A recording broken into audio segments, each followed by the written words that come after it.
Pane chitiko chinoshamisa aiwa chinobuda chinogwa panapa chotoona kuti aiwa the new minister for state security Love Matuke aiwa akaonekwa aiwa makamaona ma-press statement akatenderera muvhiki aiwa rinodorava kupera iri muchiona Love Matuke achiitwa aiwa the minister ye-state security muchiona oini mudhaniwe vachiluza.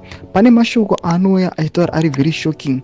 Vanhu havanyatsi kuona kuti vakomana ava aiwa vakunyatsi kudzvinyirira, vakomana ava kuda kunyatsi kuita zvinhu zvavo zvokuti hapana kana mumwe munhu anombovakanganisa. Saka pana mashoko atoona vakomana vanobuda kunyora panobva subscribe or like or turn on the bell icon. Tipinda pana madhamira masvingo vanobuda kunyora chiti new minister for state security Love Matuke will bar journalists from attending all ZANU-PF coordinating committee meetings and use our state security apparatus to track down party members who leak information to the press.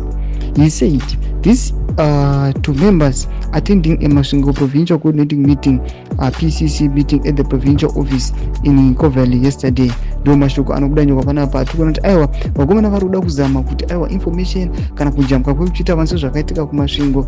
Tikaona kuti aiwa vanhu vakajambuka the slogan vari kuti majournalist vari kuda kumamisa ese kuti arege kunotapa nhau vachiisa pasocial media as a way vari kuda kumaintaina peace and harmony mubato ravo, vachiona kuti aiwa chaos zvari kuona vachiwana stiff resistance kuma-citizens. They are strategizing a way yekuda kuminimiza kuti aiwa pasava neway inoonekwa kuti inside information yebato mavo kana kuura kwavo kusa-exposed to the general public.